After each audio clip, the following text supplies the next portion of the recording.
அப்ப குட்டியை தேடி எவனும் வரமாட்டானா? ஆட்ட concrete.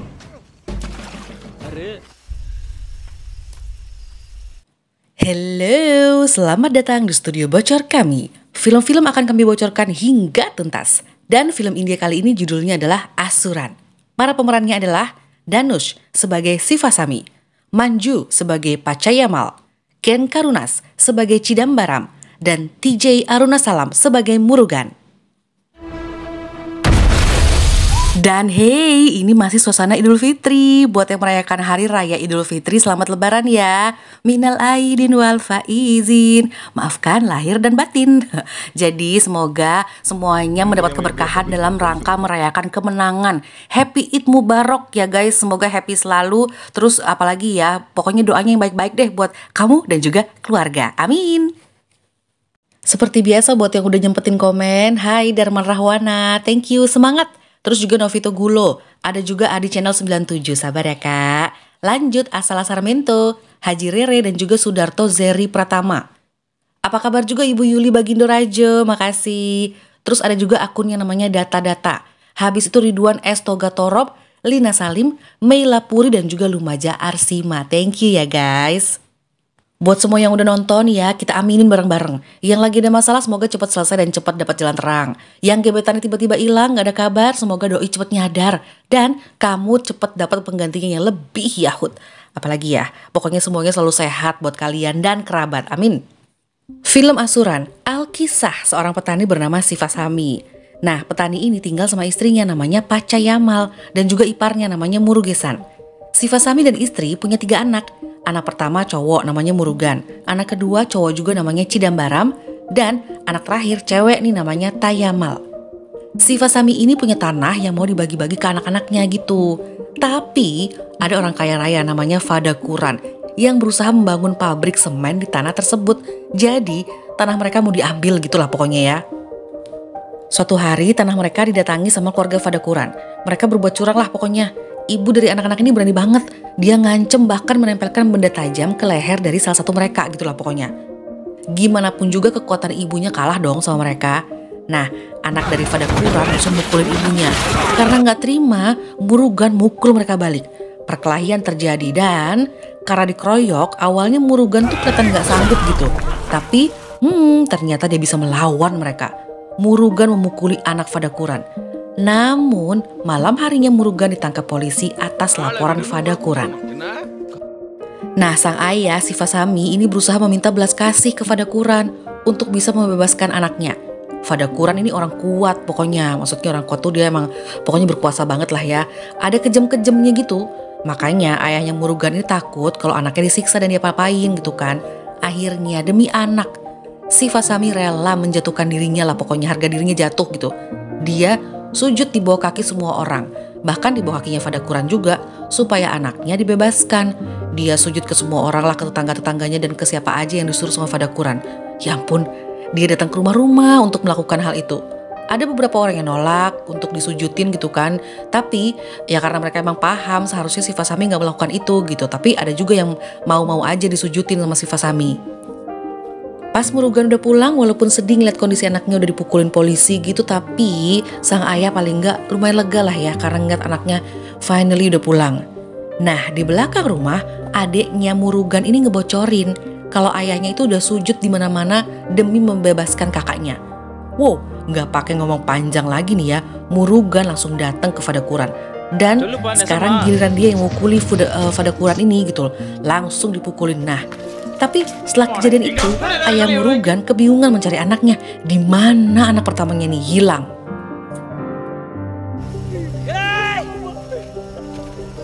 Setelah beberapa lama, ada orang yang menemukan mayat. Astaga guys, Murugan disiksa habis-habisan dan dia ditemukan tanpa kepala. Aduh saya pengen maki-maki. Aduh gak tau deh. Jadi Sivasami dan istrinya jelas histeris lah ngeliat anaknya diperlakukan seperti itu. Diperlakukan menyeramkan hingga saat dia sudah meninggal dunia pun gitu loh. Keadaannya gak layak gitu. Sang ibu histeris. Dia langsung ngomong, di mana wajah anakku? Ini gak ada wajahnya. Belum tentu ini anakku gitu. Ya ampun gila ya, Fadakuran ini bengis. Setelah anak pertamanya meninggal, sang ibu ini masih gak terima kalau anaknya udah pergi. Semua orang yang melakukan doa untuk Murugan diomelin sama dia. Dia masih ngerasa kalau itu bukan anaknya gitu. Pamannya Murugan alias kakaknya sang ibu nih berusaha membuka pikiran saudaranya. Intinya, ya udah terimalah kalau anakmu tuh sudah meninggal dunia gitu. Aduh, jelas sedih banget lah ya sang ibu ini. Dia juga membayangkan kalau Murugan sangat menderita sebelum meninggal. Sekarang guys, malah giliran adiknya Murugan, Cidambaram, yang nekat. Ala-ala dia izin ke ibunya kalau dia mau ke rumah temennya. Tapi ternyata dia mendatangi Fadakuran dan menusuknya. Astaga, cari perkara lagi nih. Mendengar kabar itu, si Fasami meminta istrinya dan keluarganya berkemas menyelamatkan surat-surat tanah. Terus harus cari anaknya, si Cidambaram. Habis itu langsung dijak pergi. Saat anaknya datang, si Fasami emang panik ya, langsung memukul anaknya. Dia mukul, dia marah, karena dia juga gak mau ada hal yang terjadi ke Cidambaram gitu. Dia gak mau anaknya itu celaka seperti kakaknya gitu. Sekarang jelas banget, Cidambaram ini dalam ancaman Fadakuran dan juga polisi. Sekarang satu keluarga ini mereka dalam pelarian. Si Fasami bersama anaknya, Cidambaram, ibunya bersama anak ceweknya, anak bungsunya. Sembunyi di tempat yang beda pokoknya intinya ya. Cidambaram dan juga ayahnya terlibat perdebatan. Dia kesel sama sang ayah yang kelihatan gak berdiri tegak dan kelihatan tidak membela keluarga. Apalagi selama ini ayahnya kan suka mabuk-mabukan. Jadi Cidambaram ini lebih ngerasa kalau kakaknya lah yang menjadi kepala keluarga gitu. Karena kesel ya, sang anak ini pakai ngomong, lebih baik ayah yang mati daripada kakak. Karena dengan begitu kami akan hidup dengan damai. Astaga nak, jahat banget mulutmu nak. Cidambaram lalu lari.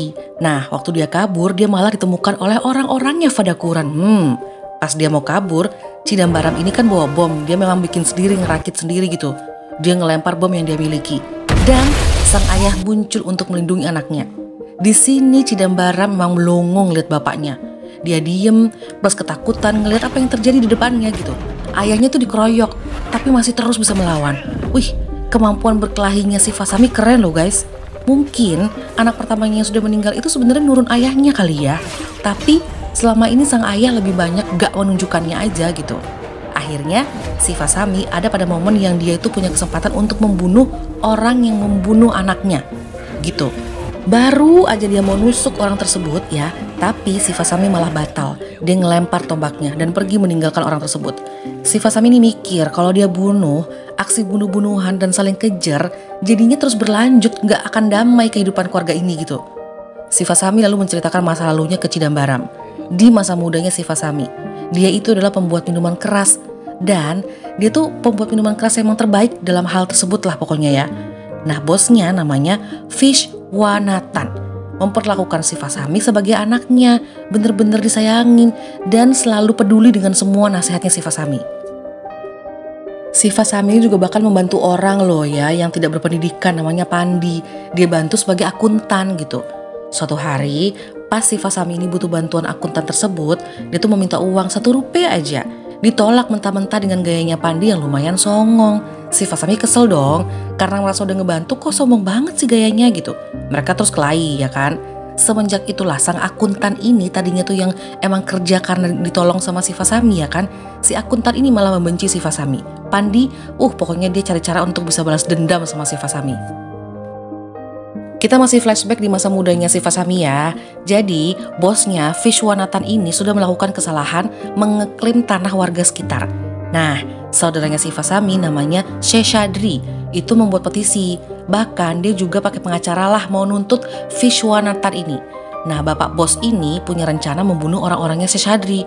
Bahkan mungkin juga membunuh Seshadrinya. Waduh, Vishwanathan ini cuma nunggu waktu tepat aja katanya. Sementara itu keluarga si Fasami sibuk mencari pengantin wanita untuk si Fasami. Beberapa keluarga nolak karena tahu kalau dia adalah pembuat minuman keras. Singkat cerita, si Fasami ini jatuh hati sama namanya Mariamal. Nah guys, penduduk desa di tempat ini nih pokoknya ya rata-rata tuh jarang banget pakai sandal atau sepatu. Jadi mereka telanjang kaki gitu. Nah, si Fasami ini ngasih hadiah sandal ke ceweknya, ke Mariamar gitu. Kok Mariamar sih? Mariamal. Nah, Pandi tahu hal itu. Dia tahu kalau si Fasami ini suka sama Mariamal. Dia langsung ngerjain cewek itu dan dipermalukan, dipukul. Terus temennya Mariamal itu disuruh meletakkan sepatu di atas kepalanya ceweknya itu. Ya ampun, dan diarak sampai ke rumah gitu. Pokoknya dipermalukan, disiksa, dipukul gitu deh. Ini apa-apaan sih Pandi ini, nggak banget ya. Harusnya Kalau bete sama Siva Sami ya ke Siva Sami aja, malah balas dendamnya ke pacarnya. Gila ya, pengecut nih ya, emosi deh saya. Setelah tahu kejadian itu, nggak pakai mikir panjang lagi, Siva Sami langsung nyari Pandi. Dan dia habis-habisan mukulin Pandi. Emang dasar pengecut ya, Pandi ini malah berusaha kabur kayak mau lari, tapi ya tetap berhasil dong ditangkap. Bahkan diikat oleh Siva Sami. Mereka diikat di pohon bareng-bareng. Dan nunggu Mariamal datang karena Siva Sami ini maunya Pandi harus minta maaf ke kekasihnya. Tapi beberapa saat kemudian Vishwanathan, pak bosnya dia nih ya, datang. Malah marah dan mukulin Siva Sami. Dia marah. Kata pak bos ini, dia merasa harusnya Siva Sami ini ngomong dulu ke dia kalau mau bertindak gitu. Padahal Siva Sami ini udah berusaha ngasih tahu kejadian yang sebenarnya.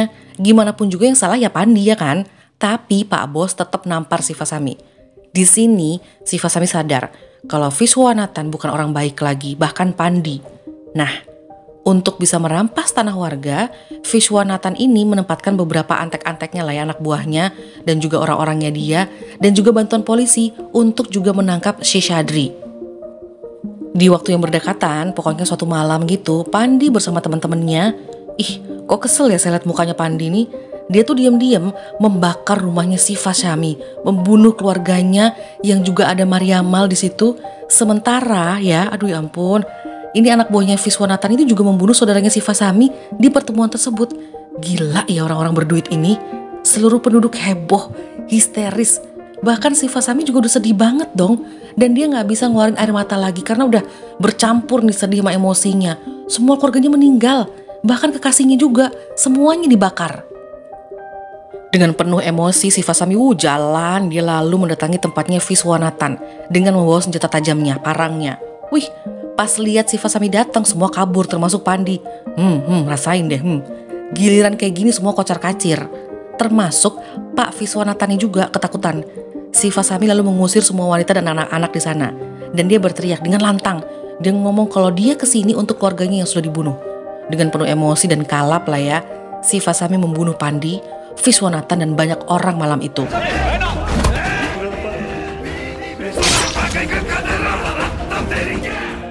Setelah kejadian itu, Siva Sami ini luntang-lantung sendirian gitu. Dalam perjalanan dia ketemu sama Murugesan dan menolongnya. Murugesan ini ngasih Siva Sami kesempatan kedua dalam hidup. Jadi kayak ditawarin kerjaan, ditawarin tempat tinggal, dijadiin petani, ngajak dia tinggal di rumahnya, dan bertemu dengan adiknya yang bernama Pachayamal. Yang intinya sekarang Pachayamal inilah yang jadi istrinya.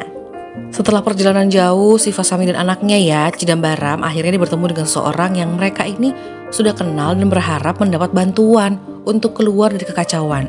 Dan Siva Sami akan memberikan imbalan tanahnya pada antek-anteknya Fadakuran sebagai imbalan bahwa intinya dia dan keluarga itu jangan sampai dibahayakan oleh Fadakuran gitu. Lepaskan anaknya, intinya udah deh gak usah kejar-kejaran, gak usah bunuh-bunuhan lagi gitu. Tapi setelah itu Siva Sami mendengar kabar kalau Chidambaram ditangkap dan akan dibunuh. Waduh, Chidambaram udah gak karu-karuan guys. Aduh, pertengahan dia dipukulin habis-habisan. Bahkan orang-orang sekitar yang membela pun juga gak berani apa-apa. Cuma berani ngomong gitu, tapi gak bertindak apa-apa. Siva Sami lalu hadir, muncul dengan parang untuk membunuh orang-orang tersebut. Antek-anteknya Fadakuran berusaha ngelawan. Siva Sami juga berkali-kali tertusuk loh. Tapi semangat dan tekadnya untuk melindungi anak itu benar-benar kuat. Siva Sami terus bangkit walaupun luka-luka.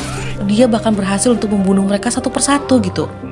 Setelah itu Siva Sami berhasil menyelamatkan Chidambaram.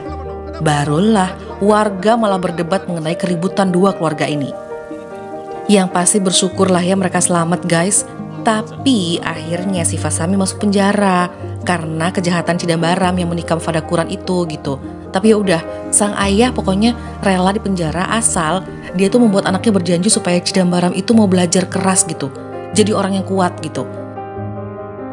Filmnya udahan. Thank you ya guys udah dengerin, udah nonton. Sekali lagi saya mau ucapin selamat Hari Raya Idul Fitri ya. Mohon maaf lahir dan batin lagi. Plus yang lagi merayakan liburan pokoknya selamat berlibur. Yang gak libur ya udah gak apa-apa, terima aja. Kumpulin banyak duit untuk di next liburan, oke? Ya udah deh, stay healthy. Bye.